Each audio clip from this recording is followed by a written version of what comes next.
Olá, meu nome é Lucas, este é o Diário de Leitura e hoje eu venho falar a respeito de Quando Deixamos de Entender o Mundo, do Benjamin Labatut. Este é um livro que vem fazendo grande sucesso no Brasil desde que foi lançado pela Todavia e que chegou aqui já tendo um grande sucesso internacional. O Benjamin Labatut é um escritor chileno e ele traz aqui 4 contos cuja temática principal é a ciência. É como se ele fizesse ficção a partir da não ficção. E por isso mesmo a obra dele é tão nova, é tão envolvente e tão impactante. Eu já considero este livro uma das melhores leituras de 2022. O que é que ele faz aqui então? O Benjamin Labatut, ele vai contar a respeito de descobertas científicas e dos episódios da vida dos cientistas que fizeram essas descobertas. A princípio, parece que nós estamos lendo um ensaio científico muito bem feito. Sabe aqueles ensaios de divulgação científica que vão falar a respeito de uma descoberta, mas não vão ser excessivamente secos e objetivos, vão trazer um contexto, vão contar uma história que parece ter um começo e um meio e um fim, como se fosse um romance, né? Uma historinha em volta daquele fato objetivo e depois concluir, mas tudo no plano da não ficção. Parece que o Benjamin Labatut está fazendo isso aqui, ao ir contando essas histórias dos cientistas, as descobertas, como uma descoberta se relaciona à outra, os impactos delas na sociedade. Só que nós vamos percebendo pelo encadeamento do que ele conta que é muito mais do que isso. É como se ele fizesse uma colagem. Ele pega esses pedaços, justapõe um ao outro, coloca um do lado do outro, forma essa outra coisa que é o conto, e pelo contraste entre uma coisa e outra, pela concatenação, isso forma uma história maior. Forma uma história que eu acredito convence todo mundo que é ficção. É uma coisa nova, que supera a mera narração da realidade. Mas a gente não entende muito bem como que isso acontece. Mas acontece. E o Benjamin Labatut vai trazer aqui principalmente fatos e descobertas científicas que têm a ver com o que o título já anuncia: quando deixamos de entender o mundo. Ou seja, descobertas que cruzam as fronteiras do conhecimento e que levam os cientistas que as fazem, que as conquistam, a um ponto de não retorno, a pontos em que eles já não conseguem mais conviver com a sociedade do mesmo modo, encarar as coisas do mesmo modo. Aquele conhecimento não é apenas mais um conhecimento de uma área especializada, é algo impactante do ponto de vista existencial. Aqui nós temos também uma progressão desses 4 contos, depois seguidos de um epílogo fenomenal. Nós temos o Benjamin Labatut fazendo uma narração bem seca, que realmente não parece ser ficção, apesar de ser. No final a gente fica convencido disso, mas é talvez a mais objetiva. E depois ele vai elaborando mais, complexificando mais a vida desses cientistas, dos episódios que cercam essas descobertas, até que no último conto a gente já percebe uma intervenção maior da ficção. A ficção é mais explícita. No primeiro conto que temos no livro, chamado Azul da Prússia, nós vamos acompanhar a trajetória de algumas substâncias.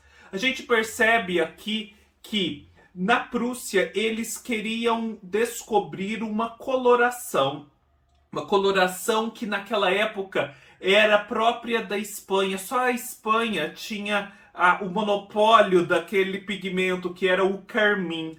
E eles queriam utilizar aquele carmim para diversas circunstâncias. Só que não conseguiam, e no processo de tentativa eles chegaram a um azul, o azul da Prússia. E esse azul era belíssimo.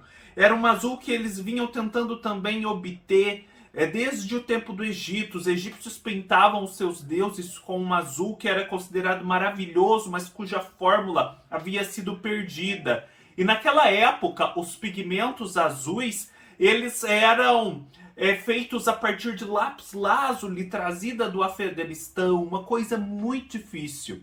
E aí, por um acaso, conseguem descobrir esse azul da Prússia. E esse azul da Prússia é muito admirado, é empregado na pintura do manto da Virgem Maria, do céu, de coisas belíssimas. Ao mesmo tempo, porém, ali a partir daquele azul da Prússia, será depois feito todo um processo de elaboração que resultará tanto no cianureto, que é um veneno que mata as pessoas assim instantaneamente, mas no que seria uma morte indolor, quanto os elementos que depois serão utilizados nas câmaras de gases dos nazistas. E há aqui também uma ambivalência, porque os nazistas, eles, ao mesmo tempo que matavam os judeus e todas as outras minorias com essas substâncias nas câmaras de gases, a partir dessas mesmas substâncias, mas diante de uma outra elaboração, vão se suicidar quando estiverem perdendo a guerra e desejando ser capturados pelos inimigos. Depois a gente tem uma outra história do sujeito que conseguiu extrair o nitrogênio da atmosfera. É assim, as plantas dependem do nitrogênio para crescer. O nitrogênio é extremamente importante para o desenvolvimento da agricultura. Mas até esse cientista surgir, a humanidade não sabia muito bem como extrair o nitrogênio do ar. Há nitrogênio na atmosfera, mas como reduzir isso a um composto que depois possa ser utilizado como fertilizante? Então, era preciso recorrer a fontes naturais de nitrogênio, por exemplo, os corpos. Então havia todo um mercado, toda uma disputa por corpos, por ossadas, por coisas desse tipo, para depois fazer nitrogênio utilizável como fertilizante. E esse moço vai lá e descobre isso, descobre esse nitrogênio extraível da atmosfera. Isso promove uma grande revolução na agricultura. Uma revolução, inclusive, que possibilitou que a humanidade crescesse de forma exponencial, porque agora havia muito mais alimento. Ou seja, algo muito positivo. Só que, da mesma forma que isso é muito positivo, a mesma descoberta depois vai gerar o chamado gás sarin, utilizado na Grande Guerra Mundial de uma forma assim terrível, que depois assustou tanto as pessoas que não mais foi utilizado em guerras. Há, portanto, essa dupla ambivalência. De um lado, esse azul que serve para pintar o manto da Virgem Maria, o céu belo de um grande artista numa pintura, é o mesmo azul que depois, a partir de uma nova elaboração, vai matar muitas e muitas pessoas, seja nas câmaras de gás, seja por cápsulas de cianureto.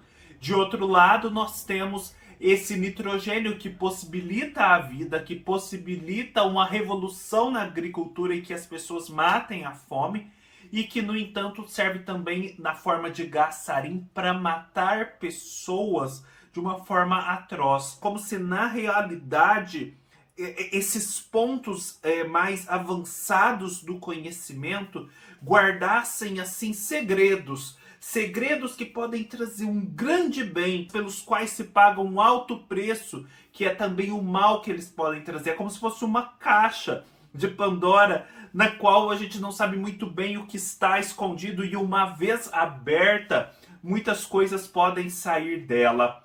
Nós temos depois, na sequência, o segundo conto, que se chama A Singularidade de Schwarzschild. Schwarzschild, ele era um cientista que na guerra decidiu ir lutar pelo seu país, estava lá no campo de batalha. Na mesma época, o Einstein, ele descobriu a teoria da relatividade, publicou as suas equações, e havia ali uma parte dessas equações que não estavam muito bem resolvidas, e que o Einstein acreditava assim, que talvez nunca fossem descobertas, pelo menos enquanto ele vivesse, que demorasse muito tempo para essa descoberta acontecer.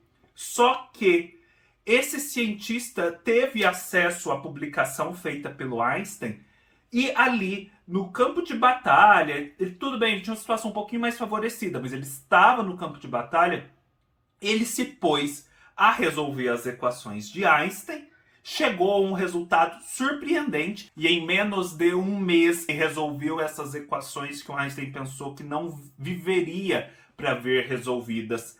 E o resultado a que ele chegou o surpreendeu e surpreendeu ao Einstein, porque ele meio que descobriu o que eu entendo depois vai ser desenvolvido como o buraco negro. Ou seja, um ponto no espaço em que a matéria colapsa, começa a se tornar densa, densa, densa, e em que o espaço-tempo não fazem mais sentido. É como se eles fossem rasgados, como se eles não existissem ali naquele buraco negro. Seria essa a singularidade de Schwarzschild.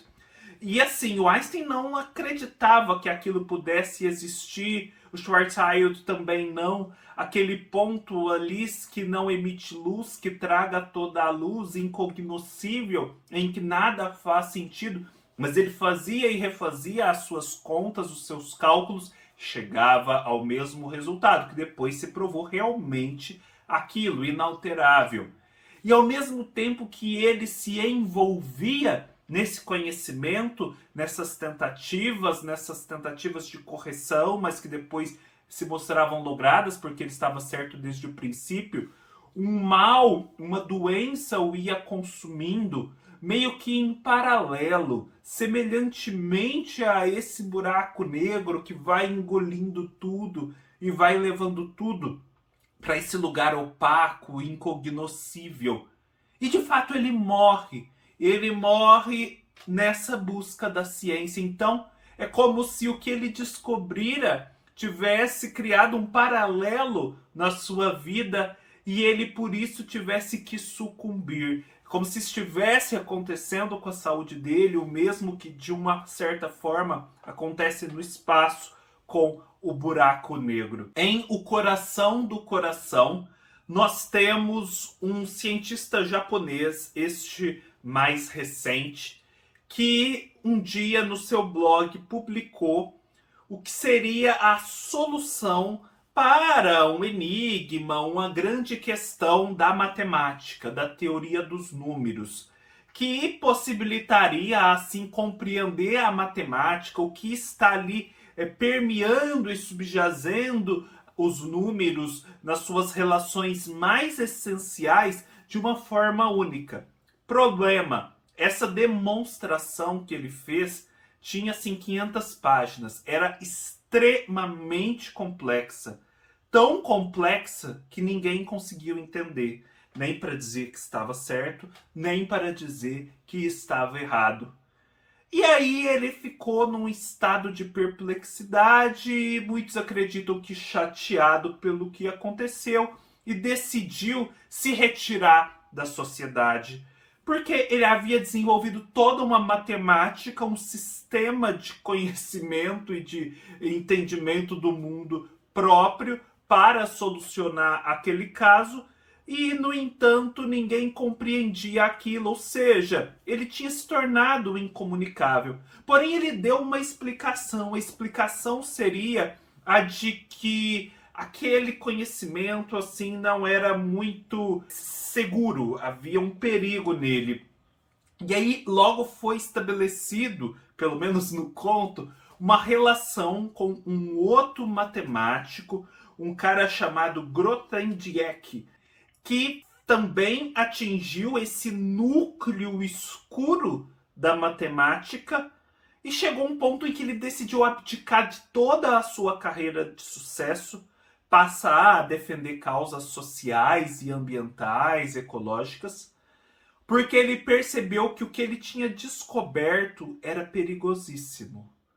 Nunca ninguém entendeu exatamente o que, mas ele tinha chegado num ponto em que ele percebeu que se aquele conhecimento dele ganhasse um público mais amplo, se mais pessoas o compreendessem, o que era realmente importante, como a sociedade, o ambiente, o mundo em si, a vida, correria perigo.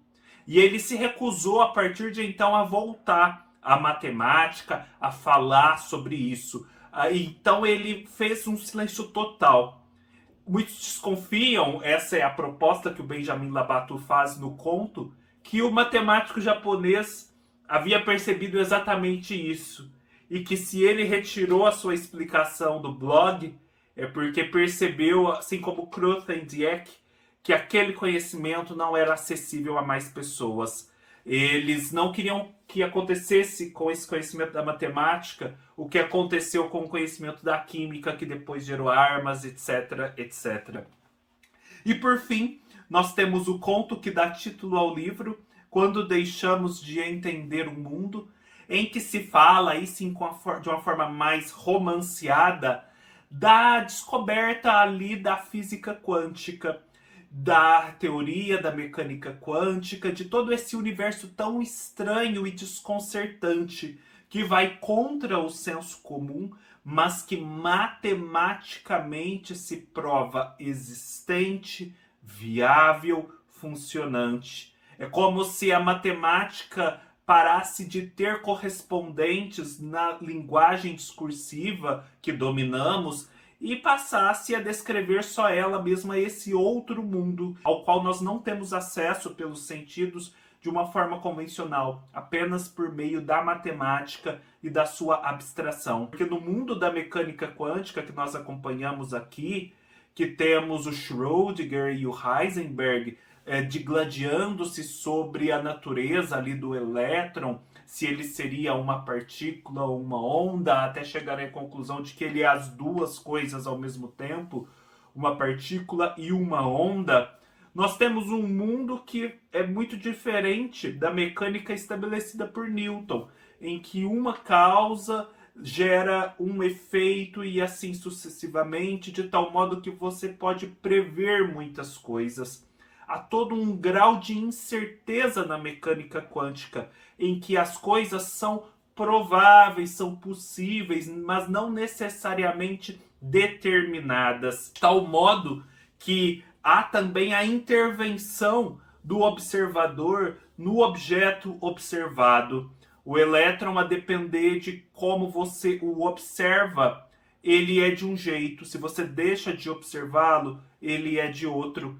Então é como se houvesse todo um mundo incognoscível ali, onde você não está observando, ao qual você jamais terá acesso. E ao se fazer presente, você cria uma outra possibilidade, você a concretiza e um outro mundo passa a existir. São evidentes as implicações existenciais, metafísicas de tudo isso, na medida em que nos leva a crer que nós criamos a realidade à nossa volta pelo ato de observação em grande medida.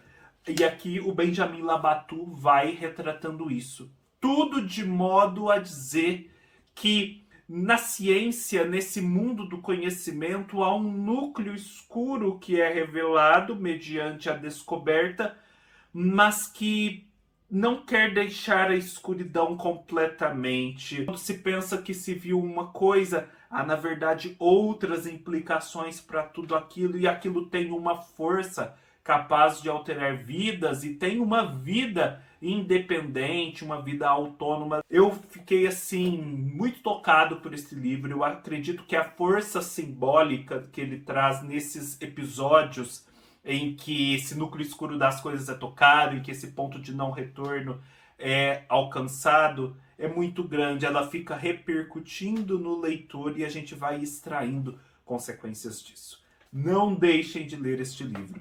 Espero que tenham gostado. Se gostaram, deem like, deixem seus comentários, se inscrevam no canal, sigam-me em minhas outras redes sociais e até mais.